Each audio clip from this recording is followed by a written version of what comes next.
Temps mort, prolongation. C'est encore nous, c'est encore DJ Flexta, c'est encore Mick Mills, Patty Mills, voilà. Paul Millsap, encore le meilleur shooter que je connaisse, Angelo Tsagarakis. On prolonge le plaisir.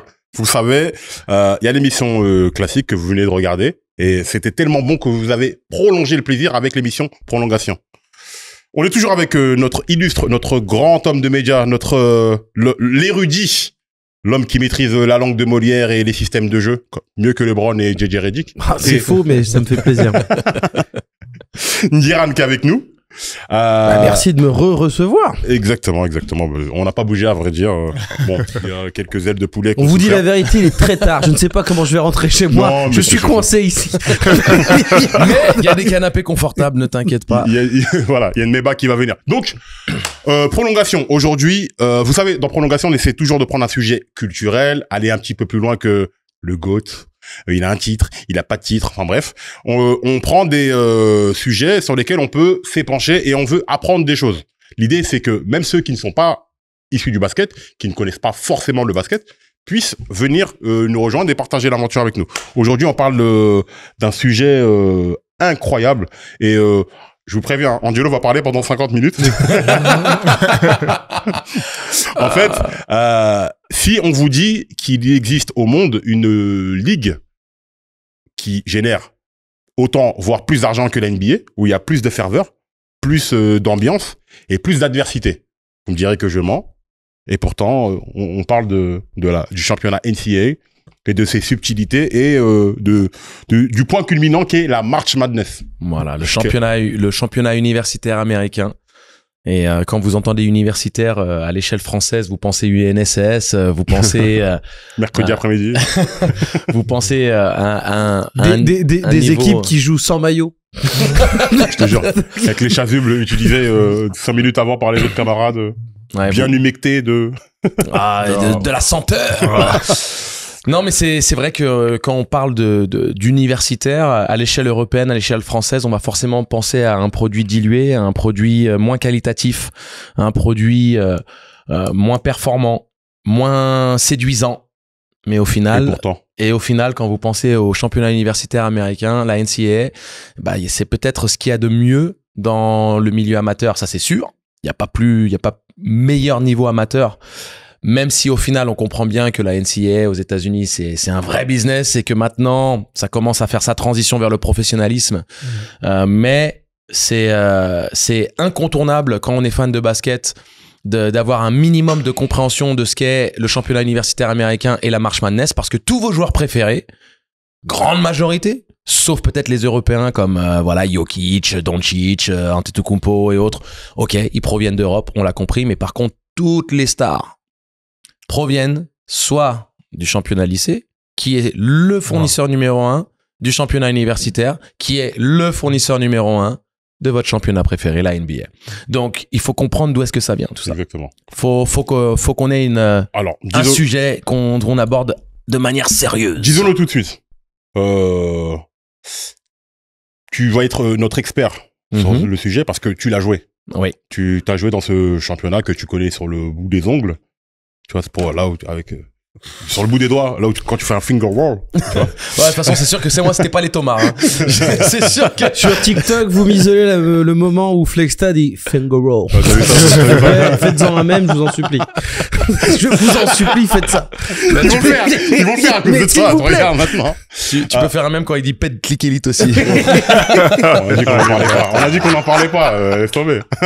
Non, mais tu l'as joué, tu la connais, donc la première question qu'on a envie de te poser, c'est comment c'est structuré, c'est quoi le championnat NCAA, parce que pour qu'on y voit un peu. Je me permets juste avant, parce que je sais que je ne vais absolument rien dire. C'est vrai que tu disais, c'est important de comprendre. Je pense que aujourd'hui, pour les gens qui aiment bien le basket, la NCAA, ça veut dire les prospects.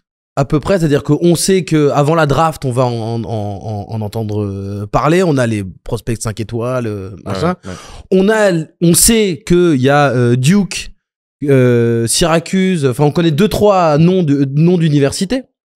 Mais c'est vrai que le fonctionnement fondamental et tout le principe qui vient de se terminer à l'heure où on écrit, c'est-à-dire le mois de mars de folie, la March Madness, dont on va revenir, c'est vrai que ça, on n'est pas, enfin, on n'en connaît pas forcément les tenants et les aboutissants. Et donc voilà. Et c'est vrai que la structuration du championnat universitaire, en fait, c'est beaucoup plus complexe. Bah, elle est à part, en fait, tout simplement. Elle est à part. Je pense que tu l'expliquerais mieux que ça, mais c'est un événement, comme on dit, je pense que tu vas bien le dire, c'est un événement c'est comme si le monde sportif aux États-Unis s'arrête pendant un mois et se concentre tous sur le championnat universitaire. Enfin, les phases finales, du coup, parce que le championnat universitaire commence depuis un peu longtemps. Ouais. Mais la March Madness, c'est quelque chose qui est totalement à part, en fait. Il n'y a pas un autre événement sportif aux États-Unis qui ressemble même à la March Madness.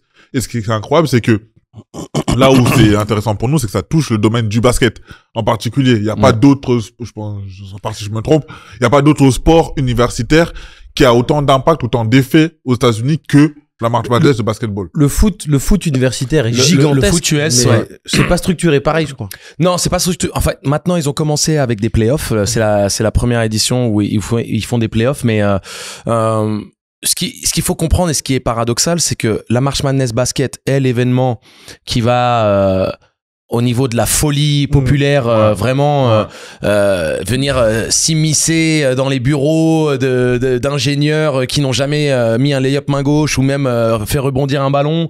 Ça va être dans tous les foyers du pays. Tout le monde va remplir sa braquette. Tout le monde va être sur un petit pool familial où on met $5 chacun. Allez, qui est-ce qui va gagner cette année? Ils le font certains juste parce qu'ils adorent le nom, d'autres parce que c'est leurs anciennes universités, d'autres parce que c'est ce qu'a dit Stephen A. Smith sur First Take. Enfin, ça n'a pas d'importance à ce niveau-là. Et c'est vrai que ça fait beaucoup plus d'audience.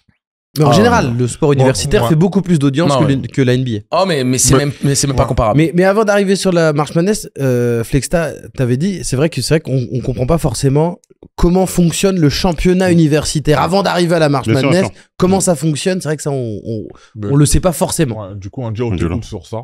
En fait, moi l'idée, alors, vous savez que j'adore aller dans les détails et je suis assez expansif dans ma volonté de partager autant d'informations que possible, et donc je vous promets que je vais essayer de faire concis.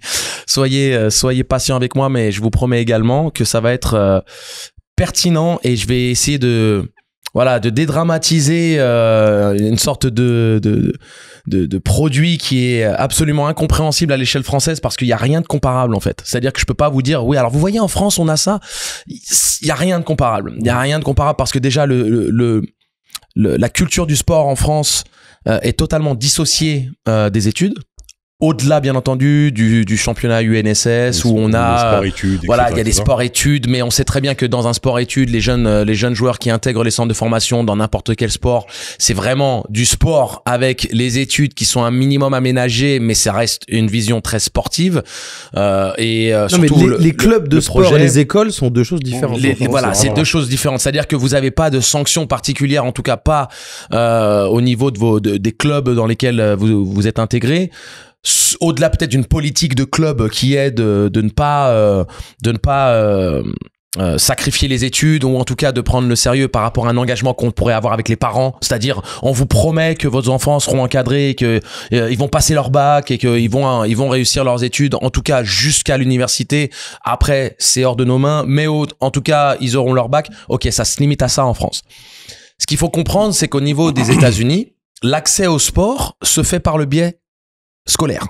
C'est-à-dire que vous soyez un joueur de high school, donc le lycée, ou un joueur universitaire sur cette grande pyramide à 5 niveaux que je vais vous expliquer dans un instant, l'école reste le passeport qui vous donne cette possibilité de participer au championnat et aux compétitions.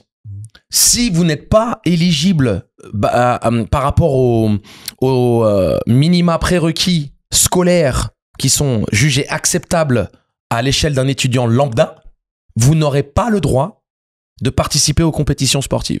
Donc imaginons que ce serait, allez, à une échelle française, la moyenne. Vous devez avoir minimum 10 sur 20 de moyenne générale pour avoir l'autorisation de participer aux activités sportives de votre équipe. C'est dingue, hein.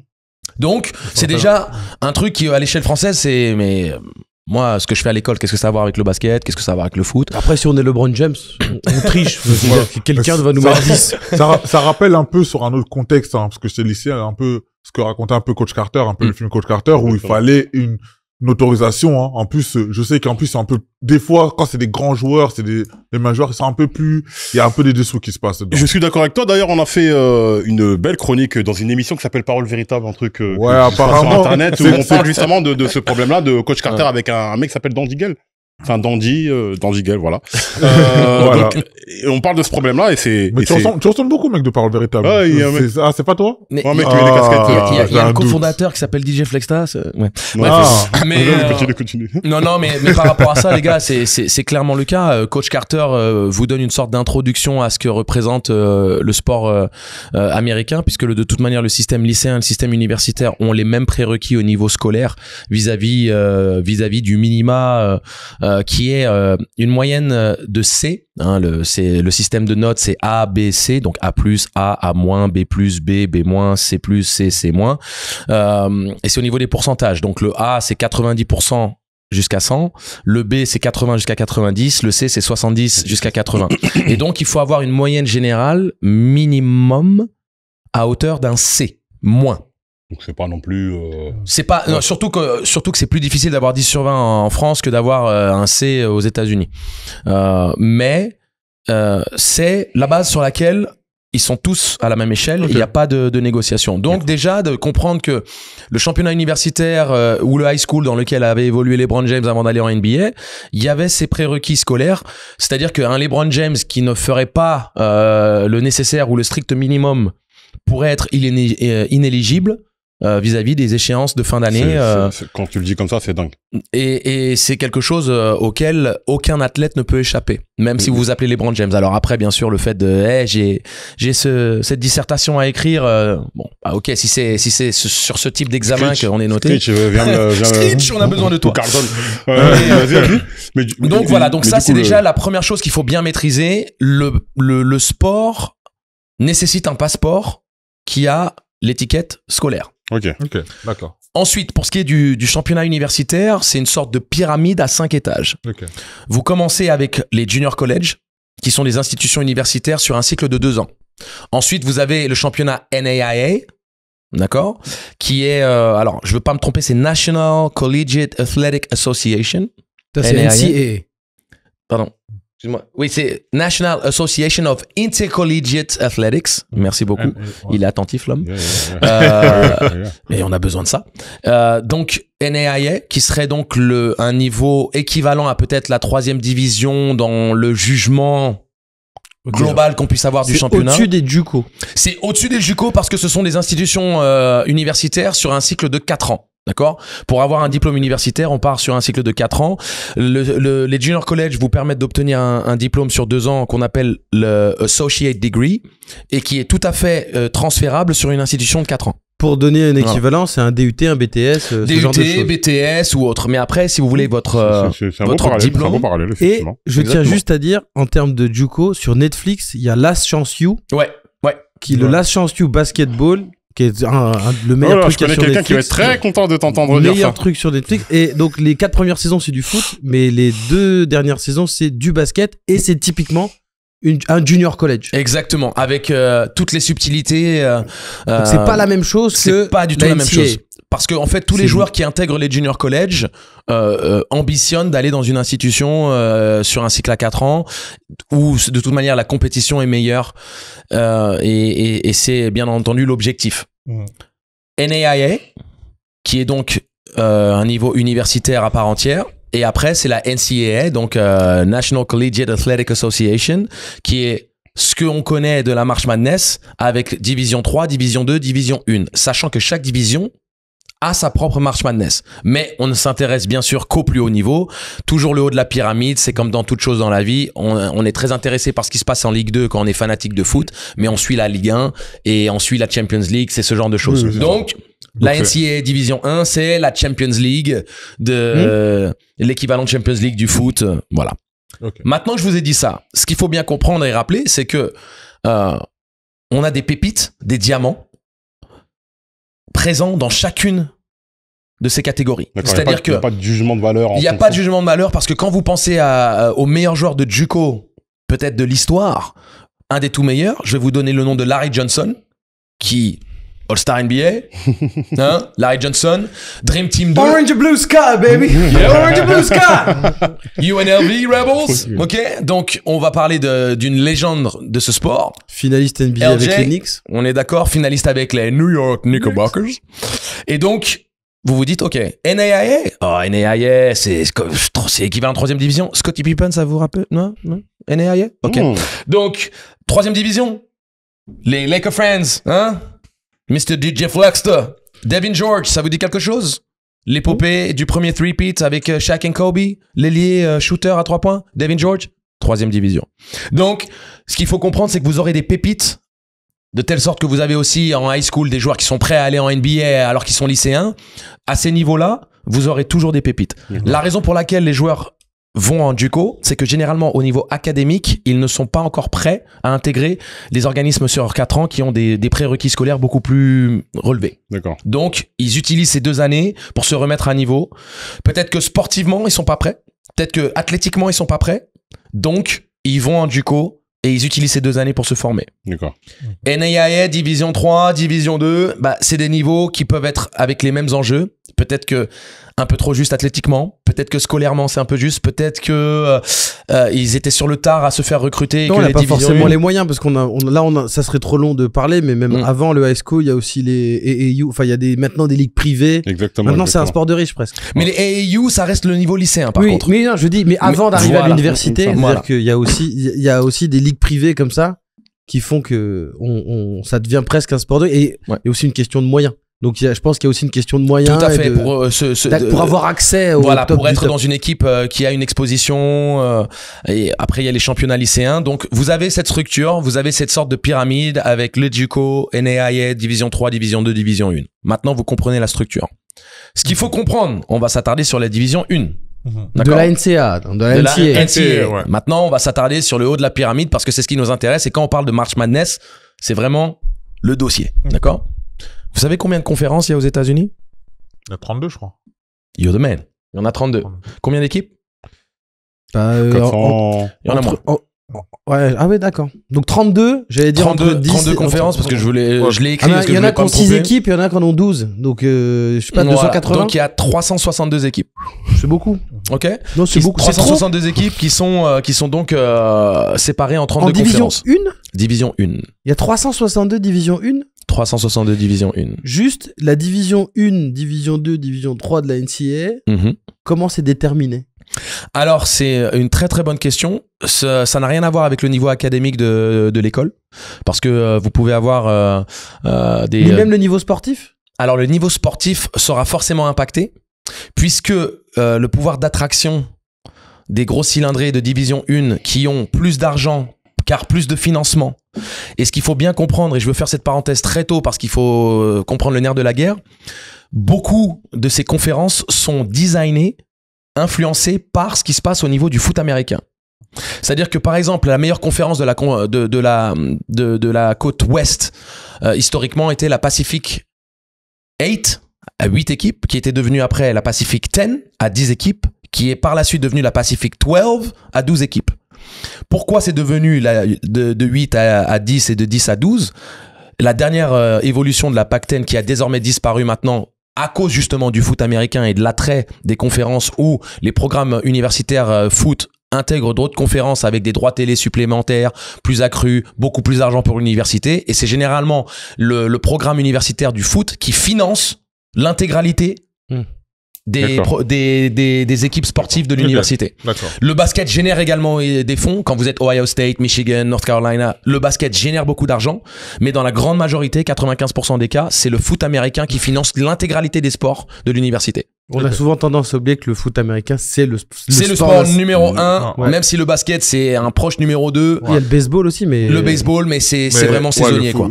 Pour foot, l'exemple, c'est- hein, vous prenez les finales de foot US, vous prenez les finales d'NBA, ça n'a rien à voir. En termes mais d'audience, rating, ça c'est n'a le jour et la rien. nuit. Non, Le voilà. match de Noël, d'habitude, Le c'est Christmas toujours le Christmas Game, c'est toujours la NBA. Ouais. Cette année, pour la première fois, il y a eu des matchs de foot. Et La attention- NBA fait moins de 5 millions. Les matchs de foot font 25. Voilà, donc attention. En plus, Fois 5 dans les dents. Pah Donc moi, je jouais dans la Pac-10, Mhm. qui est devenue la Pac-12 parce qu'ils ont rajouté Colorado State et Utah. Et vous dites Colorado State et Utah, c'est pas sexy ça. Non, mais au niveau des programmes de foot américains, c'était des gros programmes, des grosses équipes qui ont intégré la Pac-10 pour les droits télé, pour ramener plus de rivalité et de difficulté à ce championnat de foot. Okay. Donc, il faut comprendre que c'est une chose qui influence. Okay. Vous pensez à des équipes comme UCLA, USC, Oregon, qui dans le conglomérat du basket sont des noms reconnus. La Pac-10, devenue Pac-12, a disparu. Parce que il y a eu un démantèlement. Beaucoup d'équipes ont quitté la conférence pour rejoindre les billets et les beaux dollars de la Big 12, de la Big 10, de d'autres conférences. Et la donc, Big c'est pour... aussi. Et la Big Pin. Donc, vous avez maintenant la structure.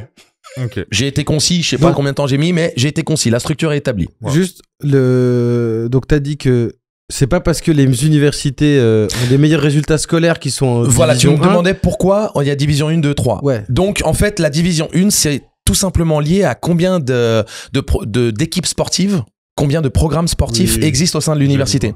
Donc, à Oregon State, on avait basket féminin, basket masculin, foot féminin, foot masculin, football américain bien entendu, baseball féminin qu'on appelle le softball, baseball masculin, l'aviron, le golf féminin, le golf masculin, track and field. Il faut en avoir plus de 10. Athlé, bah oui, athlé. C'est l'université. L'athlé. Donc, c'est-à-dire que nous, on avait une quinzaine de programmes sportifs et donc on est en division 1 et on faisait partie de ce qu'on appelle les conférences du Power 5, c'est-à-dire que vous avez un peu comme le Big 3 de Miami où on a ça dans le foot européen d'ailleurs.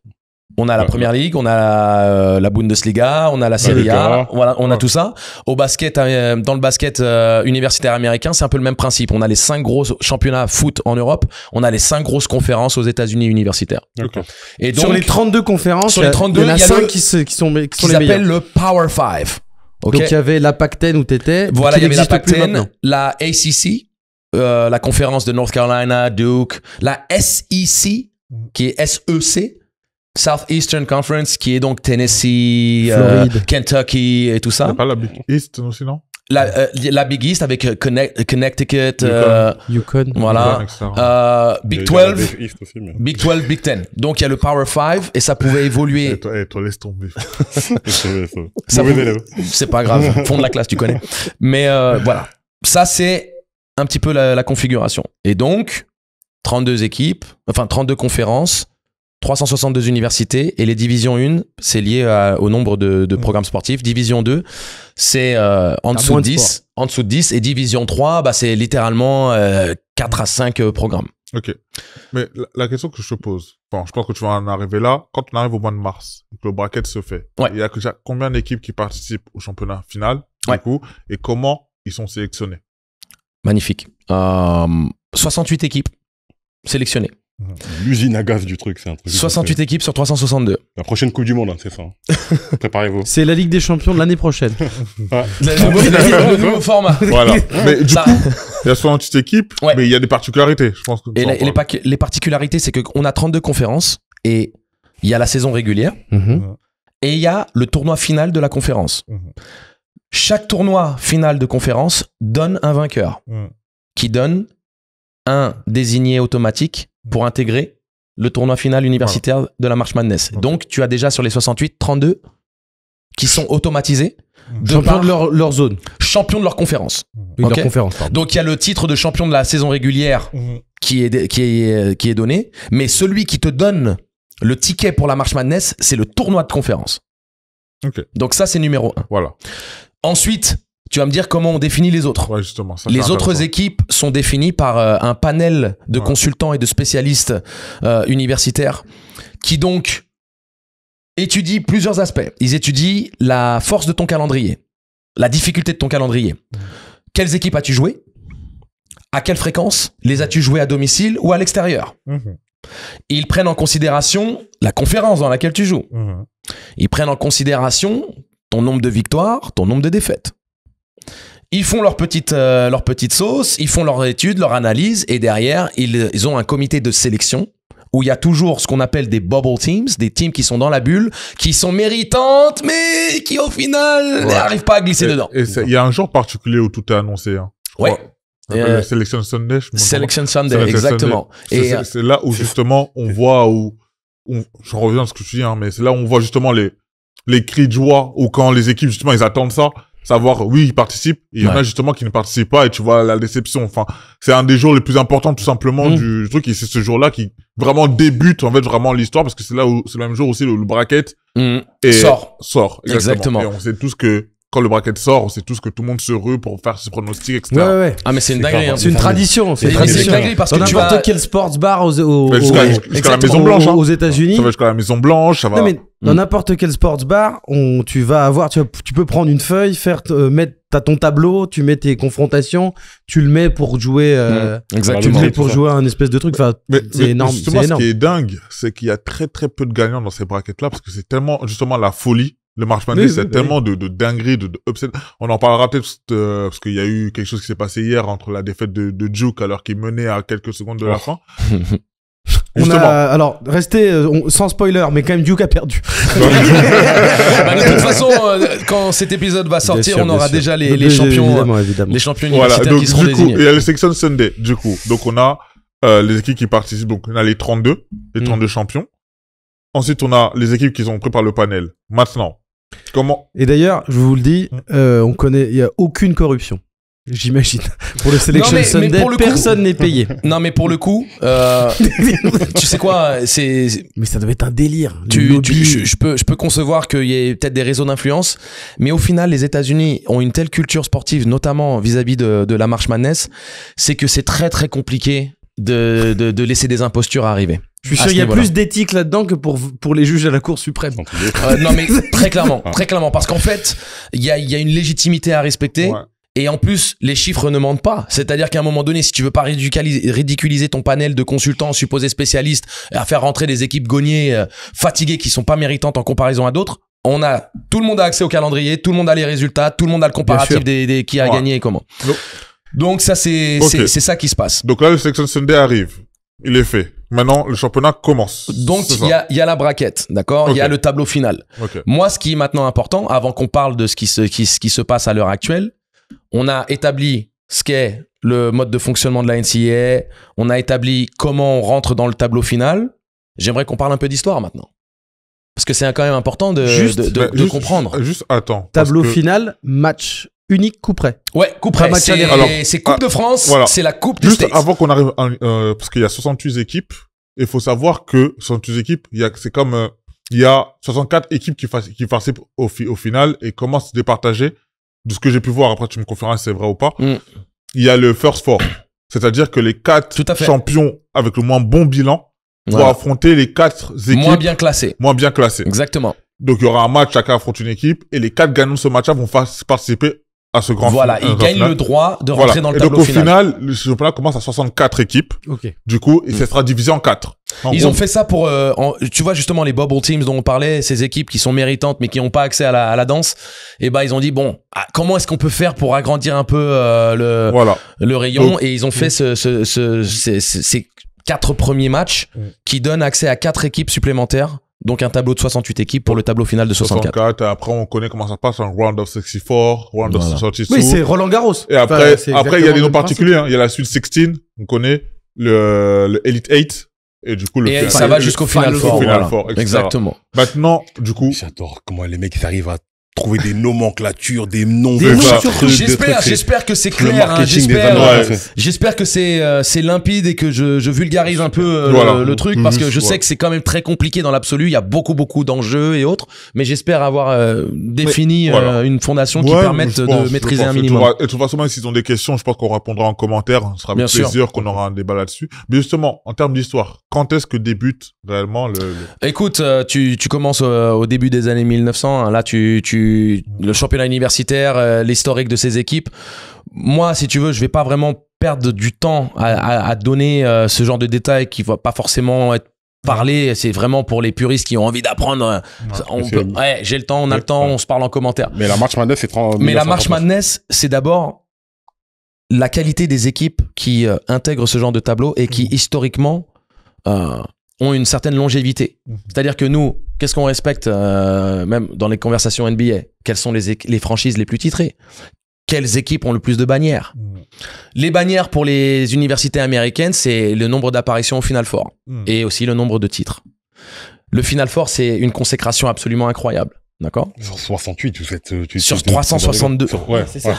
C'est sur 362. Ça arrive dans les 4 derniers. Et donc, une bannière, c'est pour un peu mettre en avant la dinguerie que c'est de remporter un titre universitaire.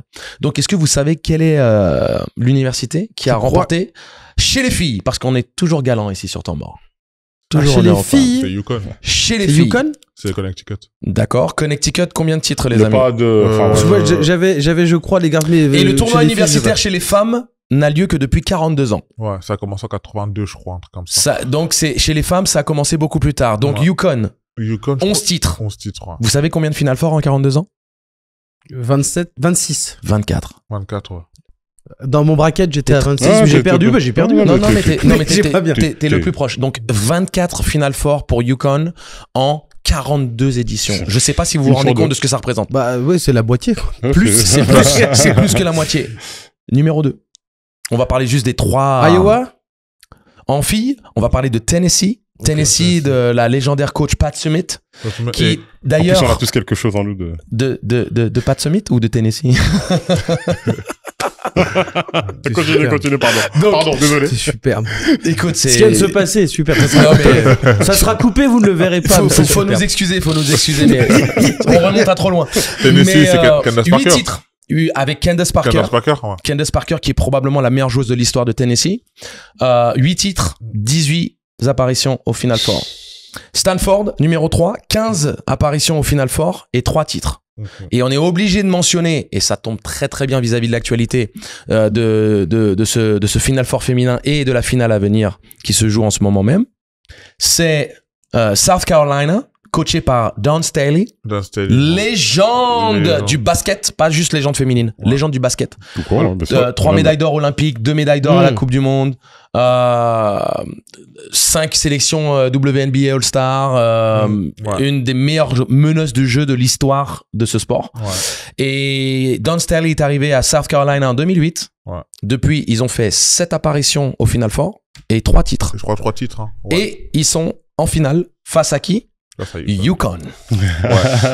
Avec Gino Auriemma, qui est le coach qui a gagné le plus de matchs dans l'histoire de la NCAA, toutes catégories confondues, avec plus de 1217 victoires Mhm. en tant que coach. Et il est à l'origine... C'est bien, je me rends pas compte. Mais je crois que c'est c'est pas mal.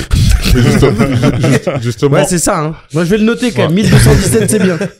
Et surtout, ouais. la dinguerie pure avec coach Auriemma, il est à l'origine de l'intégralité des titres de Yukon.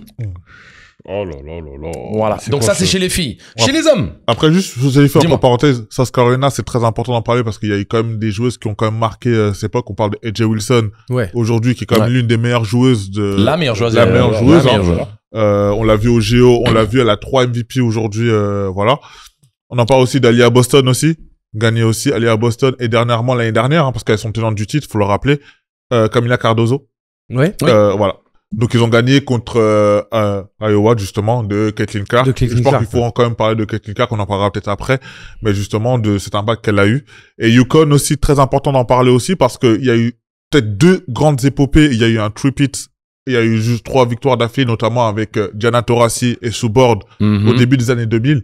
Et ça, faut le dire. Ah Et bah, il y a si eu, on parle de légende du basket, Diana Taurasi. justement, c'est et il y a eu Ouais. cette grande Exceptionnel. épopée début année 2010, justement avec le début et Maya Moore aussi, Maya Moore très très important, mais surtout Brianna Stewart qui gagne 4 titres d'affilée et elle est MOP, parce qu'on dit pas MVP, hein, c'est MOP du Final Four. Most les 4 outstanding player. fois, les 4 fois d'affilée, c'est elle qui les remporte. Donc en fait, Ouais, c'est MOP, je pensais à autre chose. Hein. Tu Ouais. m'excuseras, mais... J'étais prêt à dire. je pensais à- Pardon.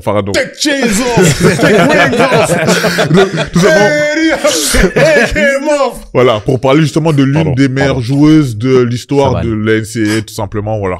Merci, Mettre un mot Mills, là-dessus. merci. Déjà, on entend le son de la voix de quelqu'un d'autre et surtout, ce que tu dis, c'est magnifique. C'était parfait par rapport à ce que je voulais C'est rajouter. charmant en plus, je trouve ça très cool de parler d'abord des sections féminines parce que Non, mais et surtout que c'est, non, mais on au ne parle niveau, pas assez, c'est-à-dire que non, mais au niveau de la méritocratie, parce que ce qu'il faut comprendre, c'est que les programmes de Yukon et désormais de South Carolina sont les plus gros producteurs de talents WNBA. C'est-à-dire que là, tu viens de mentionner Brianna Stewart, meilleure joueuse de la Team USA actuelle. Sue Bird, probablement meilleur poste combo de l'histoire de la WNBA. Diana Taurasi, probablement la GOAT. Candace Parker, possiblement. Bah oui, dans la liste des meilleurs 10 peut-être. C'est-à-dire qu'on est en train de vous parler de la crème de la crème de la crème de la crème de la crème de la crème. On peut même rajouter même Nafisa Collier aujourd'hui. Bien sûr, très bien grande sûr. joueuse. Et pour eux, l'anecdote, on sait que c'est Candace Parker qui a mis peut-être les premiers dunks justement en NCAA en 2006, je crois c'est en 2006, et qui c'est un très très gros prospect quand elle est arrivée en WNBA parce que justement elle gagne. Après Lisa Leslie l'avait fait en première. première. Il y avait Lisa Leslie. Maintenant on parle quand même de quelqu'un qui a gagné le MVP, le rookie de l'année, la première année où elle est arrivée en WNBA. C'est quand même assez fort. Après bien évidemment il y a beaucoup de noms aussi. Bien évidemment malheureusement c'est pas aussi populaire qu'aujourd'hui. C'est intéressant parce que l'anecdote c'est que par exemple l'année dernière la finale du Final Four féminin a été même plus regardée que celle masculin. Oui. Exactement, à cause de l'effet Clark. Mais d'avant, il y avait eu Caitlin Clark et Angel Reese et tout. Voilà, chez les hommes, les garçons, chez les hommes. Ouais. UCLA. UCLA, on est d'accord. 11 titres. Vous savez combien d'apparitions au Final Four? 18. Après, vous avez Kentucky avec 8, 17 apparitions au Final Four. Yukon, 7 apparitions au Final Four, 6 titres. Eux, quand ils vont là-bas, c'est pour gagner. Hein. Yukon, où a joué le comte de Boudherbala. Exactement. Merci beaucoup. Sami Améziane. C'est un délire. Hein. Sami Améziane, avec qui d'ailleurs on a joué au K54 ensemble. Pour l'anecdote. Bon, bah, le compte. Le compte, il sera. Il y a des micros et des chaises. Voilà. Et ce qui est vraiment, vraiment intéressant par rapport à tout ça, c'est que vous savez combien de différents vainqueurs, champions, il y a eu dans l'histoire? 22, non? Bon, ça a moins de 100 ans, je dirais... 36. 36. Il y a eu 36 différents sur vainqueurs. 362 équipes.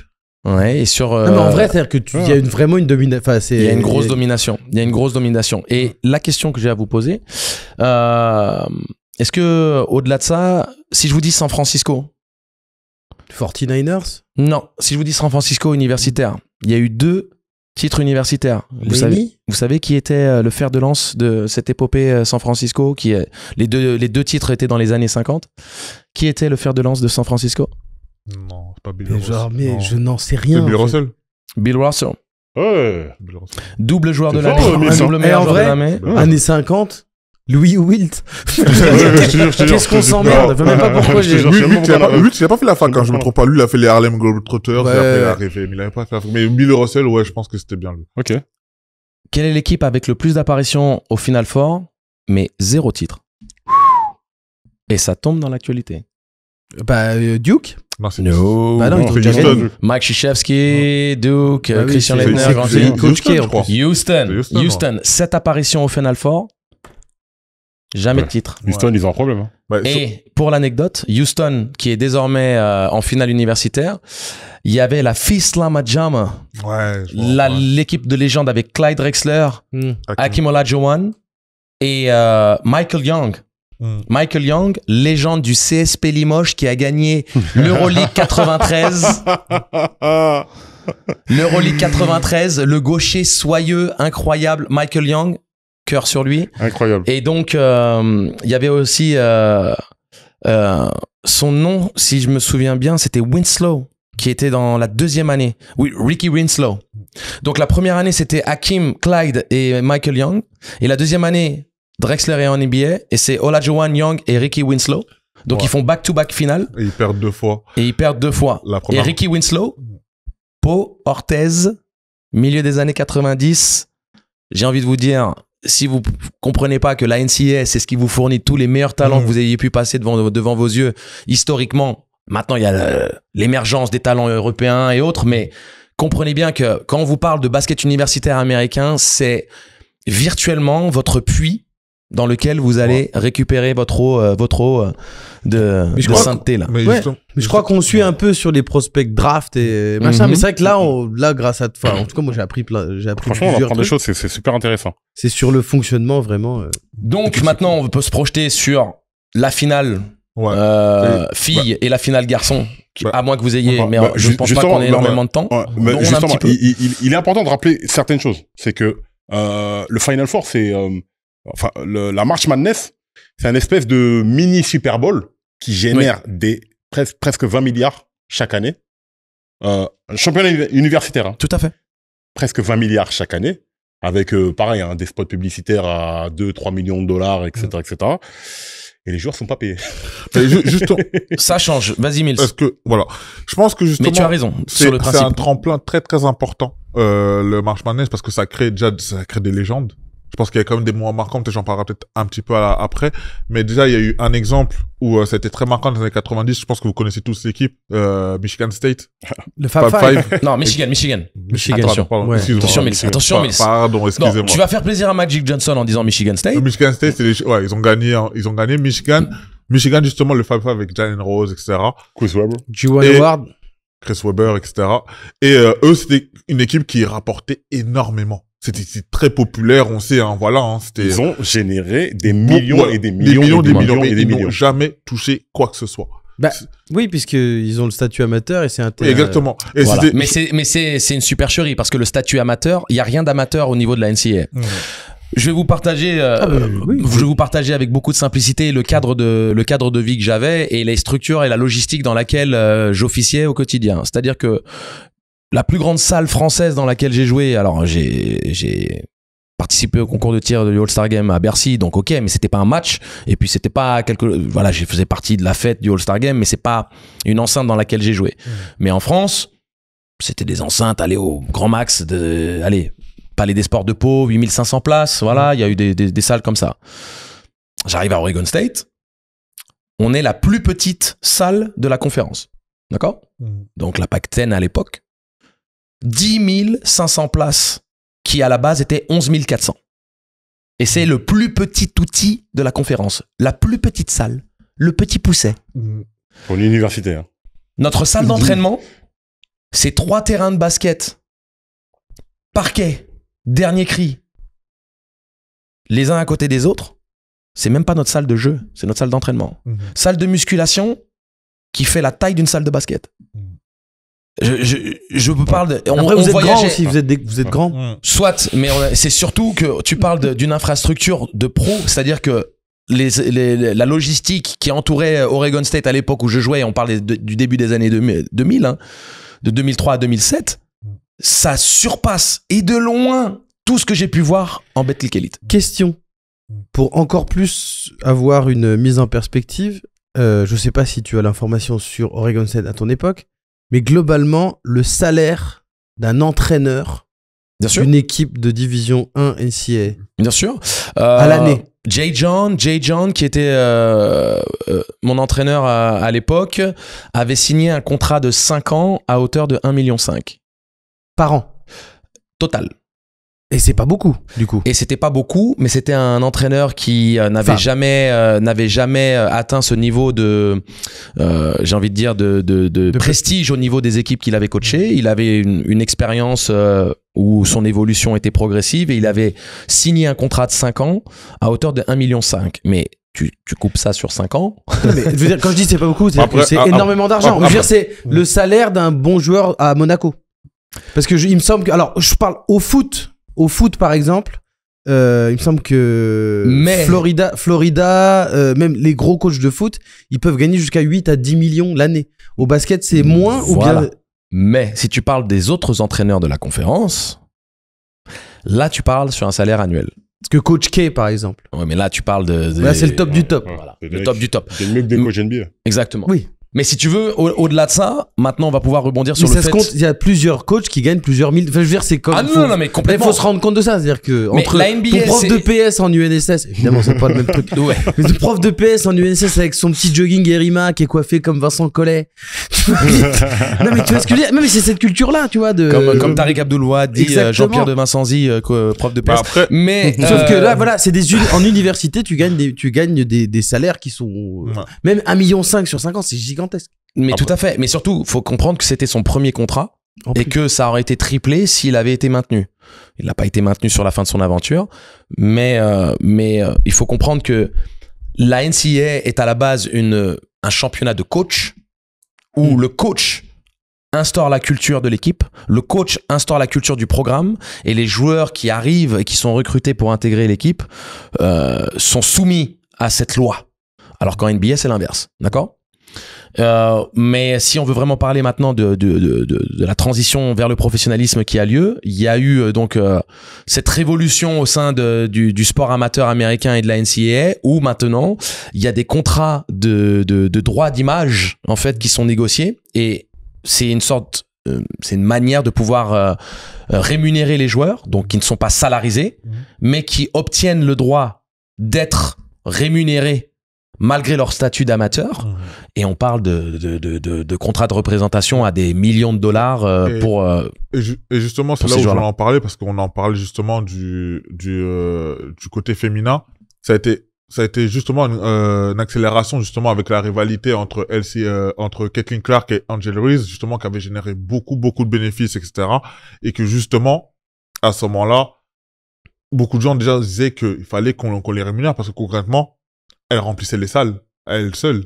Mais c'est surtout chez les hommes que ça se passait, parce que Caitlin Clark, c'est un ovni. C'est-à-dire que dans le microcosme du basket féminin, y a rien de comparable. Il y a jamais eu quelque chose de comparable avant, et ce sera très compliqué d'avoir quelque chose de comparable après. C'est-à-dire que c'est Mbappé.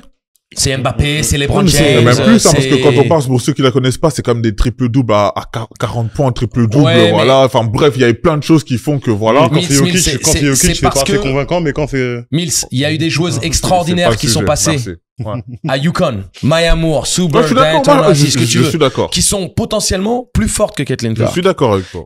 C'est pour ça que je te dis qu'il y a aussi le fait que ce soit une joueuse qui soit en capacité de s'arrêter, de mettre à la ligne en première intention, mettre des 3 points et tout ça. Mais ça, l'aspect marketing qui est pas négligeable. Et puis il y avait la rivalité. Ouais, la rivalité. Ouais, ça joue énormément. Et puis il y a une volonté aussi de promouvoir le sport féminin, et puis parce que en fait, le bon timing, c'est le bon timing. Si on prend des exemples en passé, par exemple, on prend un exemple, la finale, par exemple, comme je dis, pardon, Michigan State, du coup, contre Indiana State, Larry Bird, Magic Johnson, qui a été très important en 79, justement. Si elle avait ça avait été rémunéré, imaginez-vous combien aurait pu toucher Magic ou Larry Bird. Surtout qu'on sait que cette finale, entre parenthèses, a été totalement le fer de lance de la NBA des années 80, parce que Larry Bird et Magic Johnson jouent quasiment toutes les finales des années 80, quoi, tout simplement, voilà. Et puis comme ça, on peut construire l'histoire de la rivalité. Oui, non, mais c'est-à-dire que du mec Showtime Renoir contre le Pecno d'Indiana. Qui joue dans la ville. Mais c'est comme ça que c'est basé tout simplement. C'est comme ça que c'est basé tout simplement la rivalité, et c'est comme ça que la NBA justement. Mais c'est comme ça que c'est très spécifique cette histoire-là, les garçons. C'est très spécifique, c'est-à-dire qu'on n'a pas un deuxième exemple. Et on n'a pas un deuxième exemple. C'était Michael Jordan contre le reste. C'était tout le monde essayait de battre Jordan. Après. Non, mais pas à l'universitaire. En universitaire, non. Même s'il a été joueur de l'année, c'était pas encore à cette échelle-là. Je parle après l'NBA. La rivalité, elle est importante. En termes de NCAA, je pense qu'on n'a pas eu un match aussi important où vraiment, je pense que le pays était divisé en deux entre vraiment ceux qui représentaient Magic et ceux qui représentaient Larry Bird. Bien sûr. Moi, ce que je veux mettre en avant, c'est que souvent, on voit d'anciens joueurs universitaires qui du coup maintenant sont des joueurs professionnels en NBA. On voit qu'ils ont une vraie camaraderie, qu'il y a vraiment quelque chose de fort qui les lie. Et limite, ils sont plus fiers d'être des anciens de Kentucky, des anciens d'Arizona, qu'un joueur de Phoenix Suns ou vous avez vu la pub avec les joueurs de Villanova, avec Jalen Brunson, Josh Hart, Michael Bridges et... En tant que fan de New York, t'as dû voir quand justement quand Jalen Brunson apprend que justement Josh Hart arrive à New York, tu vois, parce qu'il y a un camaraderie. Et après, bien évidemment, et même si vous regardez les matchs, parce qu'il y a après le truc, c'est il y a Dante DiVincenzo qui part, donc c'est ça, exactement. Et surtout que si vous regardez bien les matchs NCAA, vous voyez bien les anciens, justement, les anciennes stars, justement, qui reviennent. On prend un exemple, justement, il y a eu la demi-finale, Florida contre Auburn, on a vu Charles Barkley, la NCAA UConn, on voit Maya Moore derrière, etc. C'est ces choses-là où... Barkley, ancien de Auburn, et tu l'avais déjà dit dans une autre émission, je crois. L'appartenance, justement, universitaire est très, très, très forte. Bah oui. Très, très, très forte. Vous voyez, d'autres exemples que je peux donner en rapide. Kareem Abdul-Jabbar, parce que de UCLA, John Wooden, Kareem Abdul-Jabbar, on sait que très, très représenté. On sait que Shaquille O'Neal, justement, quand tu parles du premier titre de LSU, il y a 2 ans, il était très, très présent. Mentor de Angel Reese ou quoi que ce soit, il y a beaucoup de choses. 92 justement, événement important, le game winner de Christian Laettner contre Kentucky, Kentucky. Kentucky. Faut pas me regarder pour ces infos. De Kentucky. Et justement, on sait que je pense que c'est le moment le plus important de sa carrière, parce que il a même pas réussi en NBA. Ouais, Jeux Olympiques quand même. Justement. Et ce qui était important parce que ça a eu un impact aussi, parce que Shaquille O'Neal, on sait que Shaquille O'Neal aime bien remuer un peu le coude de la plaie en disant que s'il avait pas mis ce shoot-là, ce serait Shaquille O'Neal qui aurait été dans la tribune.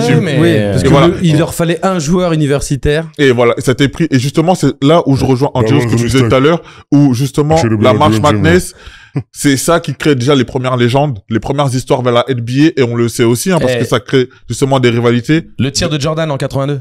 82. Contre Georgetown, on sait que Chicago, New York, il y aura une grosse rivalité.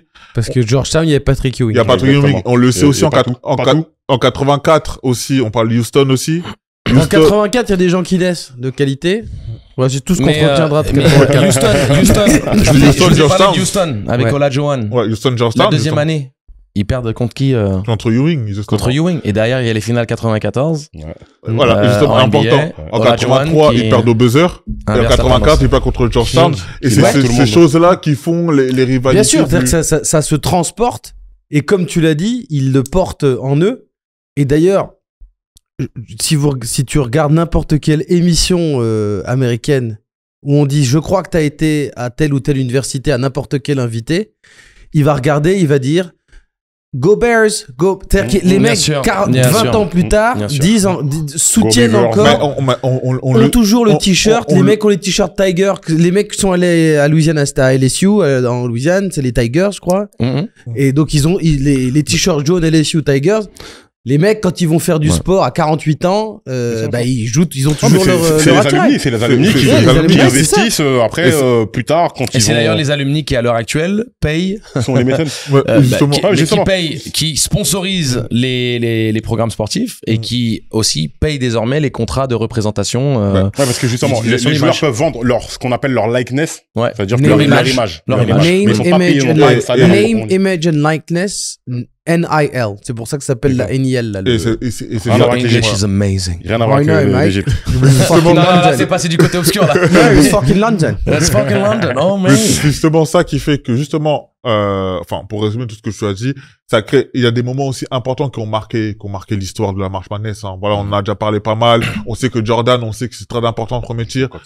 On en parle aussi rapidement aussi. On peut dire aussi. Florida Gators qui sont en finale là, qui ont gagné 2 fois dans les années 2000 avec Joachim Noah, Al Horford, etc. Ça a été très important parce que je pense que même la France commence à connaître Joachim Noah grâce à ces titres qu'il gagne. Parce qu'au début, personne ne l'a calculé. Il y a eu aussi, j'aimerais parler juste une petite finale, Memphis. Enfin, il y a eu Mario Chalmers qui met un gros show sur Derrick Rose, je crois l'année après, je crois. Il y a eu beaucoup de Carmelo Anthony qui gagne 2003, en tant que freshman du côté de Syracuse. Il y a le game winner de Kemba Walker que je pourrais jamais oublier en 2011 où il fait tomber Boone, c'est Pittsburgh, je crois. C'est un des moments. John Wall aussi. John Wall, je sais pas s'il a gagné avec Kentucky. Je sais qu'Anthony Davis l'a gagné avec Kentucky. Ça c'est sûr. Anthony Davis a gagné avec Kentucky, c'est sûr. Mais John Wall, les cousins sont gens, c'est pas Kentucky, mais je pense qu'ils n'ont pas gagné. C'est Davis qui l'a gagné l'année d'après, je crois, en 2012, je crois, quand il arrive. Et justement, en 2012, il participe aussi au JO. Grâce à sa victoire aussi à la March Madness de 2012 avec Kentucky. Et moi, je suis toujours surpris quand je regarde des Guilds Arena ou dans n'importe quel ancien qui parle. Quand il parle de légende, quand il parle de trucs, il rappelle toujours le palmarès universitaire. C'est très important. Ouais. Rashad McCants qui est pas et la draft. Voilà, bien sûr, c'est en lien avec ça. Le Rashad McCants qui est dans Guilds Arena, l'émission Guilds Arena de Gilbert Arenas, qui est dispo sur YouTube. Lui, il ne cesse de dire « Moi, je suis un winner ». Il a jamais rien gagné avec les Wolves et ensuite, il s'est fait cut. Mais en fait, parce qu'il a été champion 2 fois avec UNC. Et donc, c'est très important. Le prestige de l'université. Et d'ailleurs, dans le débat du GOAT, j'ai pas envie de rentrer dedans, mais je veux dire, c'est que on rappellera quand même, on rappellera le parcours à la March Madness. Comme il a dit en Jeux avec la victoire de Carmelo à Syracuse, justement, on rappelle, parce que Carmelo n'a pas de titre NBA, hein, on le sait très bien, mais on rappelle surtout le titre en 2003. Mais je le sais, je suis fan d'Enix. Je le sais. C'est pour ça. Tu sais là pour être désagréable, mais merci. Je m'en vais. Moi, je suis sympa, je suis pas payé. Et c'est pour ça que c'est très important, justement, là où la différence, où on disait, la différence entre, par exemple, l'université en France, etc., où ça n'a rien à voir, où on sait c'est très important dans ta carrière, dans ta vie de tous les jours. On va te rappeler même 30 ans après, oui, t'as gagné le championnat universitaire là, parce que c'est même des fois même plus compliqué que de gagner le championnat NBA. Voilà. Okay. Et Du coup, la March Madness. ouais, la March Madness, mais il y a surtout moi, un truc que je trouve hallucinant avec des joueurs NBA qui sont pas des joueurs successful, Mais qui étaient des superstars au lycée. On n'aura pas le Les temps Jimmer d'aborder ça. Fredette et compagnie et consorts, j'en Ouais, mais passe qui et sont des meilleurs. légendes. C'est-à-dire que Mais ils ont leur statut de légende. C'est-à-dire que personne ne les touche. n'oublions pas une chose. Le jeu pratiqué en NCAA se rapproche beaucoup plus du basket FIBA que du basket NBA. Là, c'est vrai. C'est-à-dire que tu as le droit à la défense de zone en NCAA. Tu as le droit, tu as surtout un rythme de jeu qui correspond beaucoup plus au basket européen et au basket FIBA qu'au basket NBA. Ça défend. L'horloge d'attaque est différente. La gestion, le coaching, tout est différent. En NCAA, c'est beaucoup plus un basket de système. En NBA, c'est un basket de talent. En NCAA, c'est un basket de coach, comme en Euroleague. En NBA, c'est un basket de joueurs. Et donc, il y a aussi cette culture qui est très particulière. Et c'est pour ça que il y a des joueurs qui ne traduisent pas forcément leur dominance en NCAA à l'échelon supérieur. Mais il y a des histoires incroyables. Adam Morrison à Gonzaga. JJ Redick qui a mis du temps à s'imposer en NBA et qui était un scoreur absolument prolifique et extraordinaire. C'est les ordres de Coach K. Jimmer Fredette, il y en a plein. Et puis il y a surtout, c'est du pain béni pour les championnats européens parce qu'il y a beaucoup de ces joueurs universitaires qui ont été très dominants et très puissants, qui sont un petit peu borderline, qui sont un petit peu dans cette bulle de joueurs qui pourraient mais qui au final ne réussissent pas à intégrer la ligue et puis qui sont déversés en Europe, en Euroleague et en France aussi. Mais justement, je crois qu'en plus on en parlait en off. Là, il y a la finale, justement. Aujourd'hui, actuellement, on sait que Duke va affronter Houston. On parle justement d'un... Non, Duke a perdu. Ouais. Duke a perdu contre en demi-finale. Houston contre Florida. Mais Voilà. justement, à Duke, justement, il y avait un joueur, justement, dont tu parlais. Et justement... Bah, on parlait des prospects absolus. C'est-à-dire que chaque année, il y a le prospect absolu qui doit être numéro 1 de la draft. Parfois, il est annoncé plus ou moins tôt. Ouais. Et celui dont on parle depuis un an, Ouais. depuis qu'il s'est entraîné avec la team USA avant les JO, c'est Cooper Flagg. Ouais. Cooper Flagg qui est le nouveau, qui est amené à devenir numéro 1 de la draft. Ouais. Qui a fait un très bon match en plus contre Houston. Hein. 27 points, 7 rebonds, 4 passes. Et qui est présenté comme par Stephen A. Smith comme le prospect blanc le plus prometteur depuis Larry Bird. Donc déjà le mec, on lui dit voilà. Et donc moi la question Cooper Flagg, on verra ce qu'ils vont. Enfin déjà après on sait jamais ce qui va se passer. Moi il va être numéro 1 de la draft. J'espère qu'il. Mais il a un jeu qui se traduira très bien en NBA. Ça. Mais après c'est surtout contre qui, parce que Larry Bird et Magic Johnson c'était la rivalité Boston-LA. C'est ça aussi qui a fait monter le truc. Là, j'espère, parce que en fait, là aussi, c'est les Américains, ils ont besoin de stars américaines. Ils ont besoin d'une rivalité. Ils ont plus de stars américaines. Ils ont pas forcément besoin d'une rivalité, mais ils ont besoin d'un. Faut raconter une histoire, quelle qu'elle soit. Ouais, mais là, l'histoire, elle est toute tracée. Ils ont aimé Larry Bird, ils attendent. Mais contre qui? Le Messi blanc. Il faut qu'il soit contre. Faut qu'il ait obligatoirement un antagoniste. Pas forcément. Mais l'arc Nemesis, ça peut être juste tous les joueurs qui vont arriver derrière et qui vont vouloir. Mais justement là, tu vois, la défaite justement de Duke contre Houston fera que quand il reviendra, il viendra l'année prochaine, parce que je pense qu'il va faire une année supplémentaire. Bah justement, il y a la rédemption. Ah bah l'arc de rédemption évidemment. Tu vois, juste un truc, toi qui l'as joué. Il nous reste quelques minutes les garçons. Toi qui l'as joué. Oui. Donc la March Madness. Enfin, j'ai pas fait le tournoi final. On a fait le NIT. C'est-à-dire en tout cas toi qui étais en université, dans une université, Pac-10, dans une conférence qui compte. À quel point on ressent les enjeux? C'est quoi les enjeux? Comment on ressent les enjeux quand on est joueur? Écoute, est-ce qu'on sent ce truc, les 20 milliards de télé, le mec, les 3 mecs à observer, enfin tu vois, c'est. Écoute, nous c'est pas par rapport à cette machine de guerre qu'est la NCAA que une pression ou je dirais il y a cet environnement qui pourrait être pesant. Nous c'est par rapport déjà à une échelle beaucoup plus proche de nous, c'est-à-dire nous dans la conférence on avait la rivalité Oregon State, les Beavers contre les Ducks, les Castors contre les Canards. Toi t'étais chez les Beavers. Ouais, ok. J'aurais dit les Canards. Parce que les Ducks. Oui, je suis un homme marié, oui, tout à fait. Mais les Ducks, c'est l'université Nike. Oui, et en fait, le fondateur de Nike, c'est Phil Knight. Et Bill Bowerman. Voilà, mais Phil Knight est alumni de Oregon. En track and field. En track and field, et il est alumni de Oregon, et c'est Oregon qui a toujours les meilleures dotations Nike qu'on puisse imaginer. Mais donc Oregon State faisait partie du top 64 des programmes basket sponsorisés par Nike à l'époque où j'y étais. Mais par rapport à ta question, et je pense qu'on pourra clôturer sur ça, nous en tant que joueurs, on est d'abord sur une dynamique d'immédiat, c'est-à-dire être un facteur dans notre conférence pour potentiellement aller à la March Madness. On a les droits télé. Nous, on jouait sur Fox Sportsnet. C'était un des réseaux principaux, un des diffuseurs principaux aux États-Unis, le diffuseur principal de la Pac-10, mais un diffuseur d'impact qui diffuse énormément de NBA, notamment sur la côte ouest. Et c'était ça, en fait. Tous nos matchs étaient télévisés. Oregon State était une université qui, à l'époque où j'y étais dans le top 15 des programmes les plus victorieux de l'histoire. Et donc, tu as aussi cette tradition. C'est plus ça. C'est le poids de la tradition et c'est l'envie d'écrire l'histoire. L'envie de rajouter son nom au palmarès. L'envie à titre individuel, obtenir des accolades. Le reste, c'est vraiment par la suite que on peut même le considérer, mais je pense qu'on est vraiment sur une base d'immédiacité, tu sais. Écoute, très intéressant. Très, très, très intéressant puisque tu puisses nous offrir ta perspective de joueur, mais malheureusement.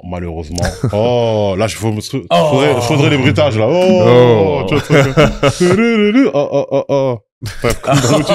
Motus. Je monte mon âge. Non, mais c'est les vieux. Et saut tirer. Vous voyez les vieux? Vous voyez les vieux, ils font quoi? Vous voyez les vieux, ils font quoi? Regardez, vous voyez? Voilà. La jeunesse. jeunesse. C'est le jeune c'est le plus jeune d'ici qui a raconté des histoires de début de 99 avec Juwan Howard et tout. Moi, je tiens à féliciter ta culture basket, Mills. Ah ouais. Je l'apprécie et l'approuve totalement. Ah, moi qui suis complètement pour le coup, je suis pas du tout le basket universitaire. Non, mais c'est justement très bien. C'est justement ça. C'est qu'on ait cette opportunité de partager les informations, d'éduquer certaines personnes ou de compléter ce que pouvaient connaître les autres. Donc, bon. Mais pour le coup, faut s'arrêter parce que, voilà, toutes les bonnes choses ont une fin, donc fin temps du mort. game. Là, c'est plus le temps mort, c'est fin de jeu. D'ailleurs, juste avant, il y a des contenus. Il y a, si vous l'avez pas vu, More Than a Game. C'est du basket lycéen. Ok. C'est le truc sur l'épopée de Saint-Vincent-Sainte-Marie. Avec LeBron James. Il y a aussi, il doit y avoir un truc sur Netflix sur le Fab Five. Ouais, exactement. Et puis, je crois que c'est, Sorti for Sorti. Il y a un Sorti for Sorti, il me semble qu'il y a aussi, il y a énormément de contenu basket sur ESPN. Et le compte, et la chance you, vraiment, que ce soit la partie foot ou la partie basket, si vous avez l'occasion, il y a un truc fascinant là-dedans de voir et aussi il y a sur Amazon Prime, je crois, s'il y a un truc sur LSU, il y a une équipe qui a suivi LSU pendant une année, la première année de NIL, donc là où ils ont le droit de gagner de l'argent. Et alors ça doit s'appeler NIL, je sais plus exactement, mais ça doit s'appeler j'achète ma première Lamborghini, un truc comme ça. Mais justement, c'est assez intéressant parce que tu te rends compte le déséquilibre que ça crée. Parce que c'est surtout que ça fait croire à plein d'athlètes qui peuvent gagner de l'argent. Or, la meuf de l'athlétisme qui s'est un peu blessée au truc, elle se rend compte qu'en fait, à part l'avocat de la défense qui donne de temps en temps des billets aux gens pour faire des pubs sur le maillot, il y a pas grand monde. Et qu'en fait, ça devient un travail à part entière et qu'en fait, il y a surtout à LSU, il y a une gymnaste qui s'appelle Livy Dunn qui là entame sa 6e année d'université juste parce qu'elle gagne 7 millions par an. C'est le mot de la fin, je pense. Faites de la gym. Temps mort chaud sur toutes les plateformes. Si vous avez aimé, merci. Laissez des commentaires, un petit follow, partagez. Merci à tous. Voilà. Je fais comme Jamorette. Non.